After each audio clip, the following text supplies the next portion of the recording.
Hi. I've had two conversations that have changed my life. Two conversations that are both important. They're both ongoing conversations. They are conversations that really changed everything for me. And it wasn't until I had the second conversation that I realized how wrong the first conversation was.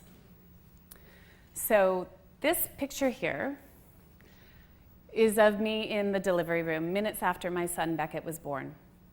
And it was a big moment, as you can imagine. My husband Dave had just brought Beckett over. He's so cute. And he was beaming, Dave was beaming, he had tears in his eyes, I had tears in my eyes. And I love this photo because there's so much happening. There's love and excitement and really just a moment of realizing that we created this beautiful being. And we were first-time parents, which if anybody has ever been a parent for the first time is pretty exciting. It continues to be exciting. We have 3 children now. The first conversation that I want to talk to you about was a conversation about my son. So 5 days after Beckett was born, my husband and I were at home, and Beckett was downstairs being oohed and awed at by his family, his grandparents. And the phone rang, and it was a new doctor of ours. And that doctor phoned to confirm to Dave and I that the blood test that Beckett had had in the hospital confirmed that Beckett had Down syndrome. So as you can imagine, we were shocked. It was unexpected. And we were upset because we weren't expecting it. But it was the tone of that first conversation that really hinted at all the conversations to come about our son. And in that conversation with that first doctor, we heard sadness, and it was a tone of really just somebody that felt bad for us, that they were telling us this news. And in that tone of sadness, the doctor even said to us, "I'm sorry to tell you." We realized, we're not sorry that we have a beautiful baby boy. This is a beautiful baby boy. And we're thrilled. We weren't expecting him to have an extra chromosome, but he does, and we still love him. But that first conversation with that first doctor was really the first of many conversations to come. And Beckett is 7 now, so I have a lot of experience, and my husband has a lot of experience in negative conversations about who we think is our perfect son. So as we moved forward and saw doctor after doctor after doctor after doctor, we heard more negative things about our son. We heard all the things that our son wouldn't do and couldn't do and won't do. We heard how Beckett had a greater chance of having leukemia. We heard about Beckett having a greater chance of Alzheimer's when he got older. We heard that Beckett wouldn't walk when he was supposed to walk, and he wouldn't talk when he's supposed to talk, and he might not go to a regular school. We heard that, and it was one of the worst conversations I ever had.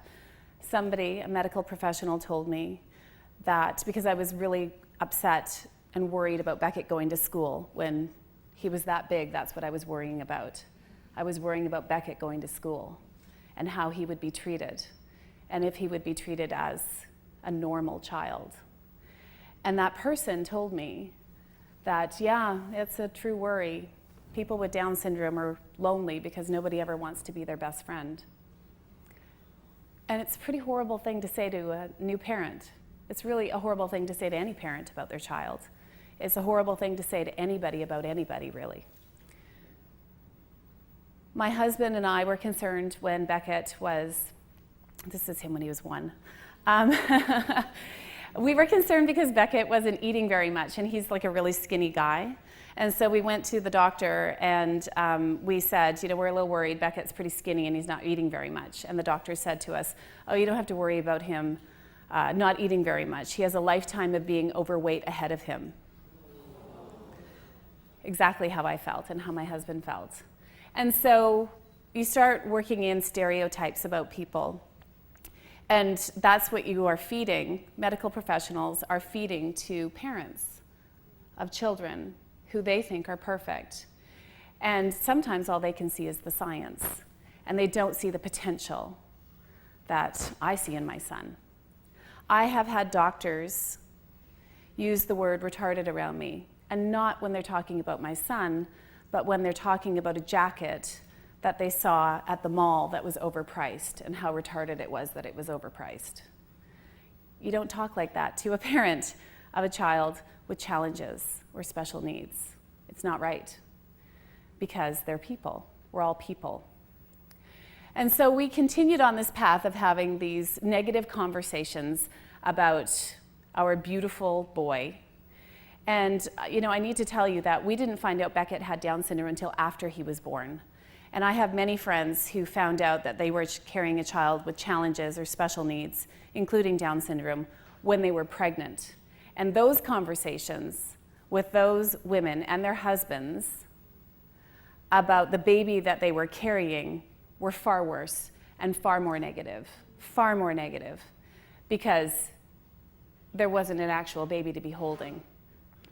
And so I feel quite lucky that we didn't find out until after, because my husband and I are pretty strong people, and we march forward, and we love Beckett, and we now know that we control who's in Beckett's life and who says what about Beckett. But it took a long time to get there. Beckett's 7 years old now, and it took a very long time to get there. So the other conversation I want to talk to you about that gave me the big epiphany happened 2.5 years ago. So 2.5 years ago, I met with a whole new set of doctors. Beckett was 4, our daughter Zoe was 3, and our other daughter Poppy was 1. And we were talking about cancer, and we were talking about my cancer. I had been diagnosed with a rare form of cancer, and I had a 10 centimeter tumor taken out of my small intestine, and it nearly killed me, and it was awful, as you can imagine. It was the worst thing that's ever happened to me. There's no doubt about it. It was terrifying for me and my family and my friends, my coworkers, and I honestly, we didn't know what to do. It was so unknown about the future, I felt. And so when I went to go meet that first doctor, my first oncologist, they didn't know what it was when I was in the hospital, and they removed this tumor out of me. But everybody in the hospital was amazing. And they were so kind and so hopeful. And then when I went to go see the oncologist who had my pathology report that I waited 11 days for, that oncologist was amazing. He was loving and positive and empathetic. And most of all, he was hopeful. He told me all the great things about having this tumor taken out of me. He told me all the great things that it would actually bring me in my life, and how my perspective would change, and how, it was all going to be okay. And I specifically asked him if this was going to be what kills me. And he said to me, in the short term, no. In the long term, not if I can help it. And off I went. And it was after that conversation and during my recovery that I realized how wrong that first conversation about my son was. And how when my husband and I were holding our beautiful boy, we were faced with negativity and all the things that he wouldn't do, and all the things he won't do, and all the risks that come with having an extra chromosome. We were told that Beckett, won't get married, and he won't go to university, and he'll never drive, and he won't have kids. He might never live independently, probably won't have a regular job. We were told all these horrible things, yet my big, ugly, nasty tumor that nearly killed me was wrapped up in a lovely bow, and everybody talked to me in such a positive manner. My son is not cancer. My son is not a tumor. Not even close. Nobody told me that he was going to walk into a room and he was going to light it up. Nobody told me that he was going to be incredibly musical. My tumor is not musical. Nobody told me that he was going to go to a regular classroom, which he is in a regular class, and he has regular friends, and he gets invited to birthday parties. He's super funny. He's walking and he's talking. Might not understand him all the time, but he's definitely talking. And he is the light of our lives. He is the light of our lives. And he has taught us more than my tumor ever taught me, I can tell you that for sure. And he has taught our daughters, his little sisters, how to be empathetic and compassionate. He's taught them so much, and they don't even know it. My daughters, who are 6 and 4, don't even know that their brother has Down syndrome. They don't have a clue, because it's not important to them, because he's just Beckett, their brother. And they don't question it that he still wears a pull-up sometimes. And they don't question it that they can't really understand him all the time. They don't question that, he's smaller than his little sister. They don't question any of that stuff, because he is normal to them. And he's normal to me and to my husband, if there is such a thing as normal, which I'm not sure that there is. I'm not sure any of us are normal. So it got me to thinking about changing the conversation with medical professionals and helping them understand that it's not always about the science. It doesn't always need to be about the science. I need to know the information, for sure. I need to know risks. I need to know challenges. I definitely need to know that, but I don't need to know that right off the bat.